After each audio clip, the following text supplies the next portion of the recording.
안녕하세요. 크립토TV입니다. 오늘은 최근 상승의 이유와 또 투자에서 매우 중요한 매수 매도 시기에 대해서 알아보도록 하겠습니다. 최근에 셧다운에 이어서 어젯밤에 민간 기업이죠. ADP에서 발표하는 비농업 고용 지표가 발표가 됐는데요. 이게 정말 엉망으로 나왔습니다. 근데 기사에서는 오히려 셧다운과 민간 고용이 떨어졌기 때문에 뭐 미국 주식도 올랐고 비트코인도 올랐다. 이런 기사가 정말 많이 눈에 보이더라고요.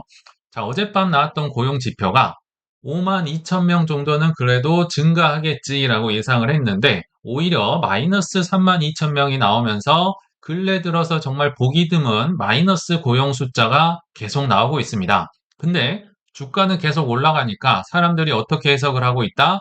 아, 그런 거 금리 인하의 재료야. 상승의 재료로 쓰일 뿐이다. 나쁜 게 좋은 거야. 이런 기사가 다시 많이 보여요. 그리고 실제로 10월 달에 FOMC 회의를 앞두고 금리 인하 확률이요. 무려 99.4%까지 올라갔고요.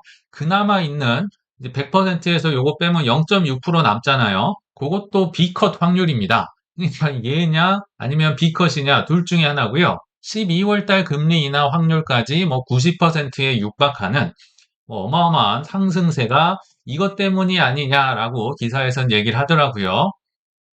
또 오전반에 이 선생님도 보여주셨지만 이 뭐 트위터를 돌아다니면 이런 사진이 엄청 많이 눈에 보입니다. 지금은 업토버야 앞으로 올라갈 거고 그 뒤에는 문벤버가 기다리고 있어. 달나라로 갈 거야 11월에. 그리고 12월 가면 불셈버 이 황소가 이제 뿔로 치고 올려버린다 해서 이게 상승을 뜻하잖아요. 줄줄이 대기하고 있기 때문에 올라간다. 그리고 또 다른 이제 나이브라는 한 인플루언서는요. 9월 달은 뭐 세프템베어, 베어가 하락을 뜻하죠. 이러니까 어쩔 수 없었는데 10월은 옥토버, 그리고 이분은 이제 펌프 멤버라고 하네요. 펌프 상승하는 11월에 이어서 불셈버. 문이 어디로 갔나? 문벤버라고 했는데 봤더니 제문어리라고 1월 달이 제뉴얼인데 여기에 문을 넣어가지고 1월 달은 또 달나라로 갈 거야. 그러니까 걱정하지 마. 이런 지금 짤이 많이 돌고 있는데 요것 때문에 올랐을까요? 저는 아닌 것 같고요. 뭐 지금 해석하기 나름이겠죠. 저는 예전부터 중요 지표들 그리고 그들의 행동 모두가 상승을 가리키고 있다. 수없이 봤던 거 한번 복습을 해보도록 하겠습니다. 항상 지표를 딱 하나만 꼽아라. 뭐 코인베이스 앱 순위도 있고 여러 개 있잖아요. 딱 하나만 뽑으라면 글로벌 이제 유동성인데 분명히 이 파란색은 12월 내년 초까지 상승하는 걸로 돼 있는데 비트코인이 갑자기 한 9월쯤 들어서 뭐 시무룩하게 떨어지고 지금 격차가 벌려졌죠. 그러니까 뭐 이거를 두고 설왕설래가 있습니다. 이 유동성이 도대체 어디로 갔느냐? 혹자는 금으로 흘러 들어갔다. 지금 위기 상황이라 금으로 일단 뭐 중국이나 여러 국가에서 사 제끼고 있어서 그게 좀 유동성을 빨아먹었다. 물론 주식으로도 갔겠죠. 그리고 또 혹자는 특히 미국의 경우는 9월에 그 재무부 잔고 채워야 되는 이벤트가 있었잖아요. 실제로 5천억 불이 넘는 유동성을 그 TJ 잔고에서 빨아들였습니다. 그래서 제가 확인해 보니까 현재 한 8,900억 불 정도 TJ 잔고가 찼습니다. 이제 찰 만큼 찼어요. 그래서 그 이후로는 이 유동성을 따라갈 것이다 라고 하는데 한번 지켜보시면 좋을 것 같아요. 아마 뭐 조만간 이렇게 올라가면서 따라가지 않을까 생각이 들고요. 두 번째 지표를 꼽으라면 신기하게도 과거부터 뭐 근 10년간 들어맞고 있는 공식이 있더라. 이 밑에가 금이고 위에 주황색이 비트코인인데요.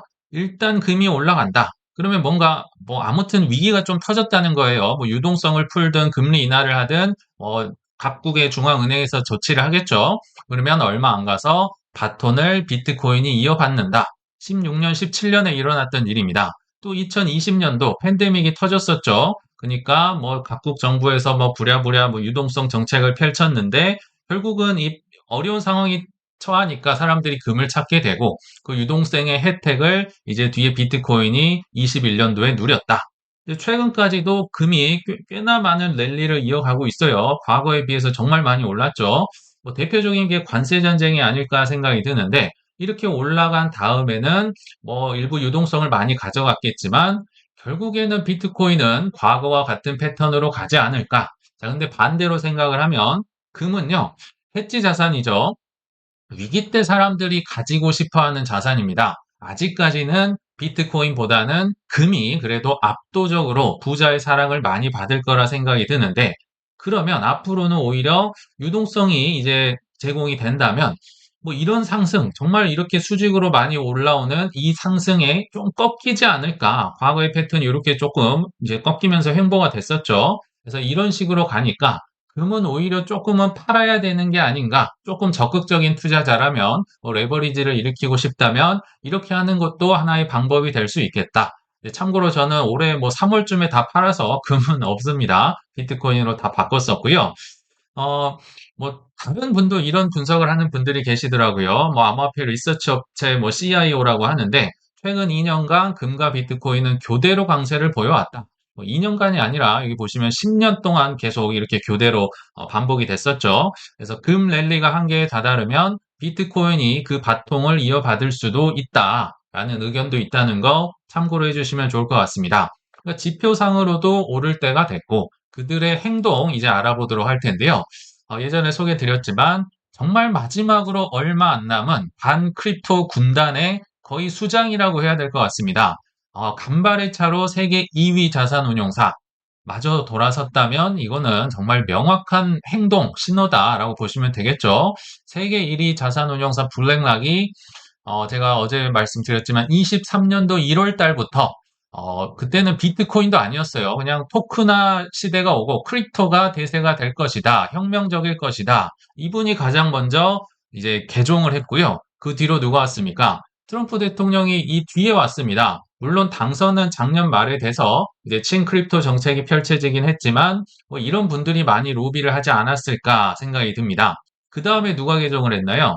자, 이분은 정말 안 할 것 같이 보였었지만 실은 뭐 이, 이분 어록은 끝이 없잖아요. 비트코인 뭐 쓰레기고 튤립이고 뭐 애완돌이고 오만 가지 걸 다 만들어 놨지만 어, 팩트를 체크해 보면 올해 6월 달이었던 것 같습니다. 비트코인, 이더리움 뭐 담보대출을 선언을 했었고 뭐 ETF는 당연히 팔 것이고 본인들도 올해 2분기에 비트코인만 제가 알기로 ETF로 2조 원어치를 샀던 걸로 기억이 나거든요. 자, 3분기에 JP모건이 얼마나 더 샀을지도 아마 뭐 10월 뭐 중순 이후로 나오지 않을까 생각이 드는데 그것도 뭐 관전 포인트가 되지 않을까. 자, 이제 마지막으로 돌아선 곳이 바로 뱅가드입니다. 뱅가드의 창립자죠. 존 보글. 물론 훌륭한 뭐 워런 버핏 뭐 급의 엄청난 영향력을 가진 뭐 투자자의 전설이긴 한데 문제는 이분이 이제 뭐 크립토를 너무 싫어했어요. 비트코인은 진짜 아니다. 뭐 쓰레기다. 계속 얘기를 하니까 뱅가드 입장에서도 이 창립자가 살아있는 한 이거를 행동을 할 수가 없었겠죠. 그래서 이들이 했던 게, 이거 직접 투자는 어렵고, 팔기도 어렵고 하니까, 뭐, 마이크로 스트래티지나, 코인베이스나, 뭐, 로빈후드나, 채굴업체나, 이런데 뭐 몽땅 1위 대주주가 돼 있었잖아요. 항상 이분보다 조금씩이라도 더 사서, 대주주가 돼 있었는데, 그렇게밖에 투자를 할 수 없었습니다. 근데 이분이 2019년쯤에 돌아가시고, 이제서야, ETF를 고객들에게 팔겠다라고 여기저기서 뉴스가 나오고 있죠. 자, 어제만 하더라도 블룸버그 뉴스에서 또 나옵니다. 뱅가드가 드디어 ETF 판매를 고려하고 있다. 왜냐하면 우리는 정말 싫은데 아닌 것 같은데 5천만 고객들이 원해서 어쩔 수 없이 이렇게 해야 된다.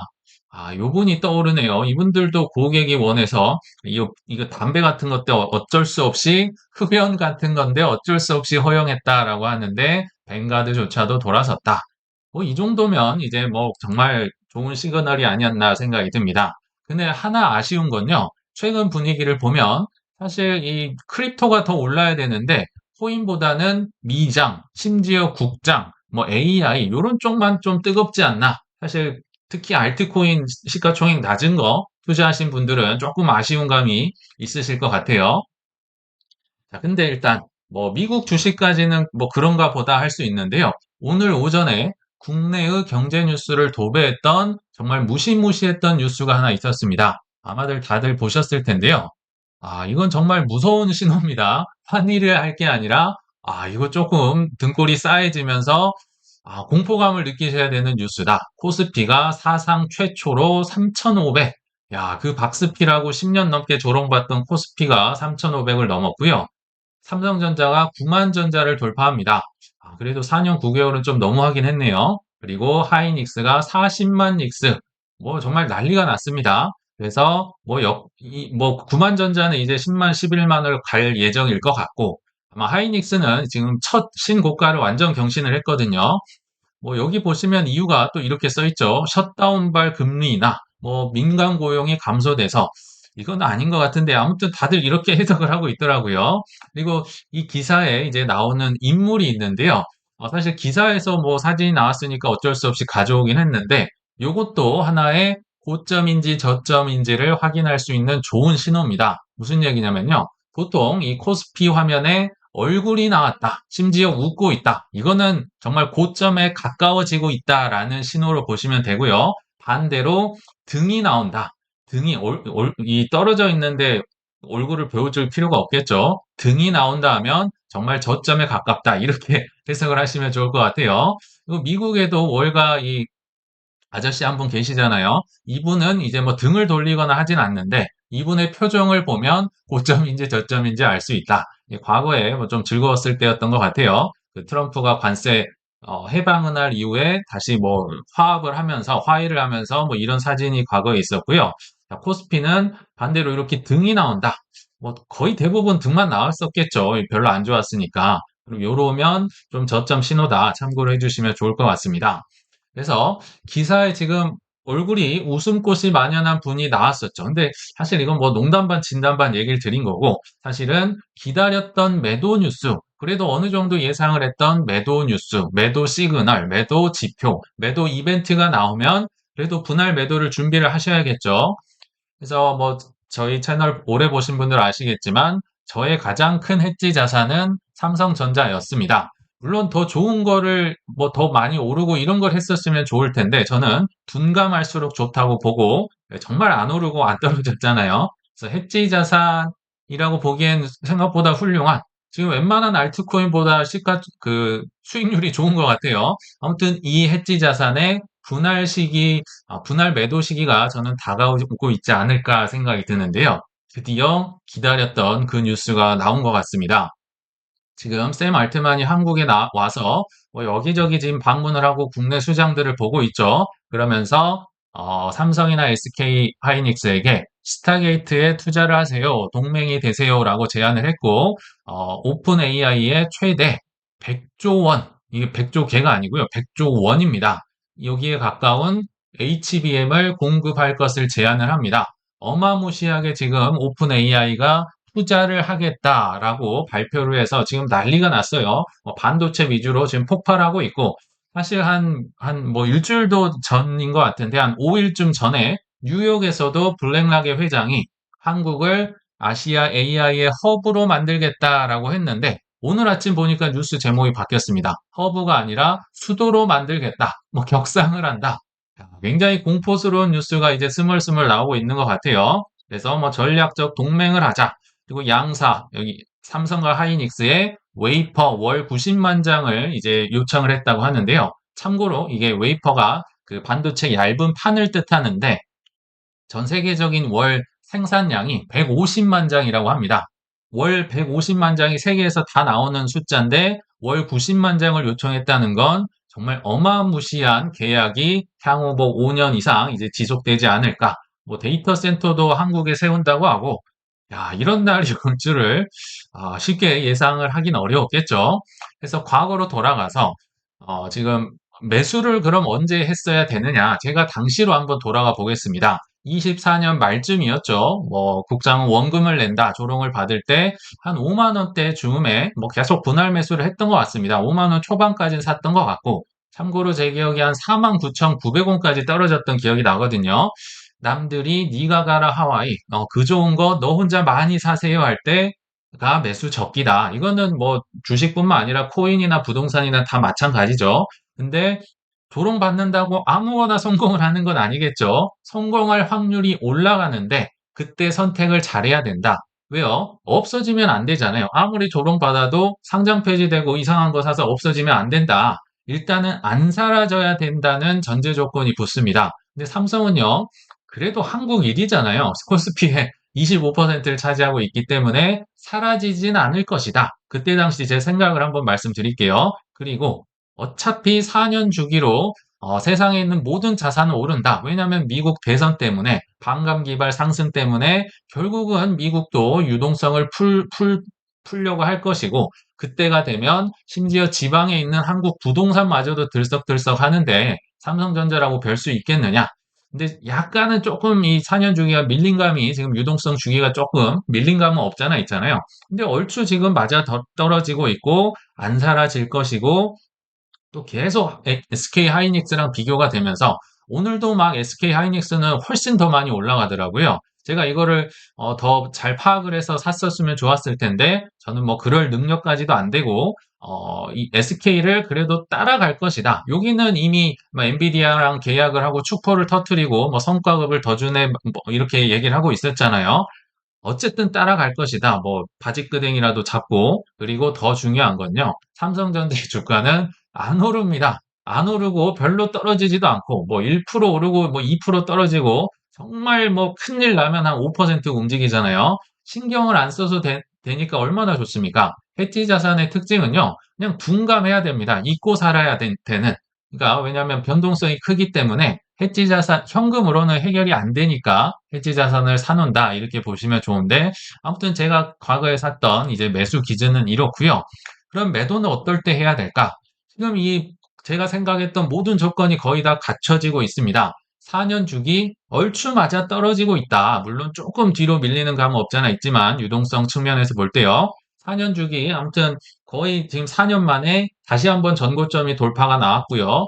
특히나 그렇게 조롱을 받고 무시받았던 이유가 HBM 대량 계약을 하이닉스는 하고 뭐 다른 데는 하는데 뭐 TSMC도 잘하고 하는데 삼성만 못했잖아요. 너네는 품질이 안 돼. 기술이 없어. 이 조롱의 이유가 지금 해결이 됐네요. 100조 원어치를 공급을 한다고 했기 때문에 이 근본적인 뭐 조롱의 이유가 해결이 됐다면 이거는 매도 주기에 가깝다. 그래서 분할 매도를 할 시기가 저는 다가오고 있다.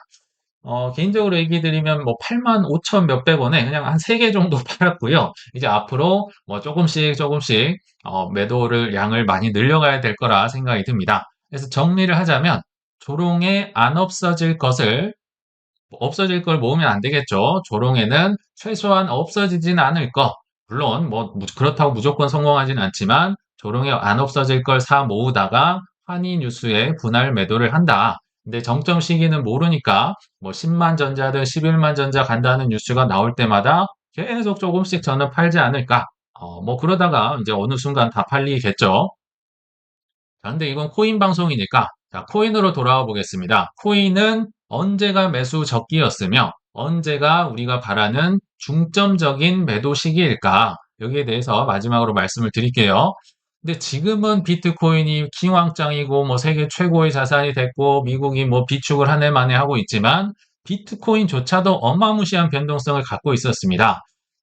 공식적인 인터넷에서요, 비트코인 부고 사이트가 있거든요. 현재까지 총 477회의 부고, 이거는 공식적인 겁니다. 기사에 실린, 기자들이 얘기한 거기 때문에 총 477번이나 실릴 정도로 비트코인은 변동성이 어마무시했다.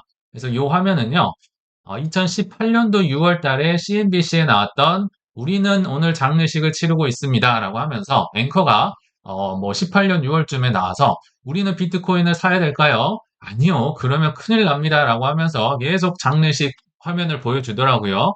과거에도 근데 뭐 마운트곡스 해킹도 있었고 18년도에 버블도 터졌었고 22년도에 테라루나 FTX 24, 25년은 사실 부고라고 보긴 어렵고요. 대신에 뭐 공식적인 시즌 종료 느낌으로는 기사가 많이 나왔었죠. 근데 웬만한 시즌 종료는 부고에 들어가진 않아요. 이게 부고는 진짜 죽었다 할 때 올라가는 거니까. 아무튼 뭐 지금은 비트마인 의장으로 해서 잘 나가고 있는 톰 리도 이 비트코인 장례식에 17년도에 올라가면서 뭐 조롱의 대상으로 올라갔었고요. 또 갤럭시 디지털의 노보그라츠도 더 떨어져 있었네요. 비트코인이 4,800달러니까 한 600만 원 정도 할 때 역시 장례식 짤에 올라가면서 뭐 조롱을 당했었고 지금 다 CNBC가 보낸 겁니다. 그리고 리플의 갈링하우스도 피할 수가 없었다. 역시 조롱을 받았었고요. 로저버, 비트코인 지저스 있죠. 이분도 비트코인이 6,000달러쯤에 장례식에 이제 캡처가 되면서 조롱이 됐었고, 또 다른 이더리움의 공동 창립자죠. 조셉 루빈도 장례식에 참여를 했었고, 이건 정말 조롱에 가까운 뉴스들이 쏟아질 때가 매수 적기다. 그럼 앞으로는 없을까요? 저는 충분히 있을 거라 생각이 듭니다. 자, 요 사이트가 비트코인 부고, 공식적인 부고 사이트입니다. 지금까지 477번 부고가 떴습니다. 근데 최근 들어서는 별로 안 뜨고 있어요. 과거에는 정말 많았는데 요새는 이제 죽었다까지는 나오기는 쉽지 않고 그냥 윈터가 왔다. 시즌은 끝났다. 이런 건 좀 많이 오는 것 같은데 그런 것들은 이 통계에는 잡히진 않는 것 같아요. 아무튼 매수 시기는 신문 기사에 부고가 실릴 때 또는 시즌 종료가 나올 때 이렇게 보시면 좋을 것 같아요. 그냥 동네 유튜버가 동네 형이 죽었다 이런 게 아니고요. 그래도 신문 기사에는 좀 어느 정도 쓰여야 된다. 그래서 제가 생각하는 과거에 이제 매수 적기를 한번 제가 머릿속에 생각을 해보면 18년도에서 19년도 굉장히 좋은 매수 시기였죠. 아까 그 장례식 치를 때 물론 2014, 15년도도 있겠지만 그건 너무 옛날이고 그 다음이 22에서 23년도 22년은 사기 어려웠다 하더라도 23년에는 충분히 살 수 있었다 생각이 듭니다. 그 다음으로는 24년 5월에서 10월쯤 이때도 한바탕 이제 상승을 한 이후로 꽤나 긴 조정이 있었고 25년 3월에서 4월 특히나 4월 달에 관세 폭락이 있을 때 뭐든지 사면 정말 두세 배가 많이 올랐던 것 같아요. 그래서 요 정도가 최근에 사기 좋았던 시기가 아니었나라고 개인적으로 생각이 드네요. 자, 근데 더 중요한 게 있죠. 이제 코인 매도 시기는 언제일까? 밀렸다고 자꾸 하는데 이게 사실인가? 그래서 둘 다 확인을 해야 되는데요. 여러 지표들도 확인을 많이 하셔야 될 거고, 뭔가 이제 과정 중에 나타나는 이벤트들, 사건들이 있을 거거든요. 동시에 보시면 좋겠다라고 생각이 듭니다. 정말 많이 보여드렸던 ISM 협회에서 발표하는 제조업 PMI 지수. 요게 지금 이제 라울팔 그 매크로 전문가로 인해서 전 세계로 퍼진 것 같습니다. 근데 그만큼 설득력이 있기 때문이겠죠. 자, 이 파란색이 제조업 PMI 지수고요. 요 차트가 비트코인 가격입니다. 거의 정점과 대부분 일치하더라. 딱 맞진 않는데요. 대충 일치한다. 13년도 말에도 일치를 했고요. 17년도 말에도 거의 대부분 일치를 했고, 그리고 또 떨어졌다가 이 PMI 지수가 올라왔을 때, 이때가 21년도 초로 기억이 납니다. 4월 달, 21년도 4월이 비트코인도 굉장히 많이, 특히 알트코인의 경우 많이 올랐었잖아요. 그래서 이때 일치를 하다가 지금 한눈에 보시더라도 좀 간격이 길어졌죠. 지금 ISM, 이게 올라오질 않아서 그렇습니다. 역대 최장 거의 한 2에서 3년을 바닥에서 눌러 있다. 그러나 이게 결국은 유동성의 힘으로 올라온다면 아마도 26년 상반기 2분기 어느 순간쯤이지 않을까라고 라울파는 예상을 하는 거고요. 정확한 시기는 아무도 알 수 없다. 하지만 이 지수로 볼 때는 조금 뒤로 밀린 게 유동성 주기가 밀린 게 조금 설득력이 있어 보인다. 이런 의견이 있습니다. 그리고 또 하나, 글로벌 유동성을 볼 때요. 이것도 이제 한눈에 보시면 좋은데, 각국의 중앙은행들의 글로벌 유동성을 보면, 자, 피크 때마다 이 초록색만 보시면 좋을 것 같거든요. 까만색은 비트코인 가격이고요. 초록색이 이 글로벌 유동성의 전년 대비 증가율입니다. YOY인데요. 13년, 17년, 21년, 한눈에 보시더라도 유동성이 어마무시하게 올라왔는데, 이게 요거 좀 올라오고 나서 끝났다? 더군다나 지금 미국의 대통령이 트럼프인데 이 미국의 부채 한도 자체를 없애버리고 어마무시한 유동성을 끌어와서 미국을 위대하게 만들려는 사람인데 요 정도 하고 끝난다? 아니요. 지금 미국 연준 이사를 다 갈아엎을 만큼 어마무시한 유동성을 대기를 하고 있다. 그래서 여러 가지 측면으로 볼 때 조금 밀린 것 같다. 그리고 뒤로 느려질 수도 있겠다. 코인베이스 앱 순위라든지 여러 가지 지표가 있으니까 이것도 이제 계속 업데이트를 해 드릴 것 같고요. 또 이벤트도 곁들여서 확인하시면 너무 매도를 하는데 좋을 것 같은데요. 다시 한번 복습해 보겠습니다. 자, 24년도부터 어떤 이벤트들이 있었나요? 블랙락 이하 많은 크립토 군단들이 일단 비트코인 ETF, 이더리움 ETF를 최초로 승인을 시켰었죠. 24년도에 벌어진 일이고요. 그 다음에 24년 말에 트럼프를 당선을 이들이 시키면서 이제 친크립토 정부가 들어섭니다. 그 다음에 무슨 일이 있었나요? 이제 지니어스 법안, 스테이블 코인을 국채 수요처로 해서 으쌰으쌰를 하고 뭐 DAT 내러티브를 만들어서 올해 6월 말 7월 초부터 뭐 각종 사람들이 나와서 이거 뭐 이더 산다, 솔라나 산다, 아발란체 산다 난리가 나고 있고요. 그 다음이 이제 알트코인 ETF를 앞두고 있다. 뭐 10월 중에 뭐 좀 많이 승인이 되지 않을까 기대가 되거든요. 자, 그 다음은 뭐가 나올까요? 아마도 클래리티 법안이 이제 연말까지 통과가 되냐 안 되냐, 그리고 RWA의 시대가 오냐 안 오냐, 그리고 뭐 리플이 IPO를 하네 안 하네, 뭐 26년 초쯤이 되지 않을까 생각이 들거든요. 이런 것들을 거친 이후에 결국 우리가 이제 봐야 하는 주된 이벤트라고 한다면 미국의 전략 비축 선언이 아닐까. 제가 선언이라고 썼습니다. 실제로 살 때는 한참 뒤다. 왜냐하면 이건 거의 뭐 경제개발 5개년 계획처럼 굉장히 오래 걸릴 거예요. 그래서 선언, 나 이제 하겠다라고 할 때가 거의 이제 정점의 이벤트 중에 하나가 아닐까라고 생각이 듭니다. 제가 계속 이걸 강조를 드린 이유가 그냥 연일 뭐 트위터든 뭐 폭스뉴스든 CNBC에 나와서 비트코인 리저브 할 거다. 심지어 미국만 한다고 하는 게 아니라요. 지금 코인베이스 CEO는 폭스뉴스에 나와서 그냥 G20 선진국 20개가 다 할 것이다. 비트코인 비축할 것이다. 이렇게까지 뭐 로비를 하고 강력히 추진을 하고 있으니까 뭐 요거는 굉장히 좋은 이벤트로 좀 마지막까지 기다려 봐야 되지 않을까 생각이 들거든요. 그래서 오늘 이제 결론을 좀 맺어보면 4년 주기든 내년까지 뭐 연장이 되든 사실 큰 상관이 없습니다. 왜냐하면 내 분할 매도 계획에 맞게 지표도 확인하시고 이벤트 등을 통해서 그냥 분할 매도를 하다 보면 어느 순간까지는 팔리다가 뭐 떨어질 수도 있겠죠. 아니면 올해 안에 다 팔릴 수도 있을 것이고 뭐 이거나 저거나 괜찮다는 겁니다. 오히려 이거를 말끔하게 나는 소액이니까 뭐 변동성이 심한 알트코인이니까 정점 근처에서 다 팔고 떠나겠다. 이런 생각만 좀 내려놓으신다면 투자가 굉장히 한결 쉬워질 수 있다는 점을 기억해 주시길 바라면서 이만 마치겠습니다. 시청 감사합니다.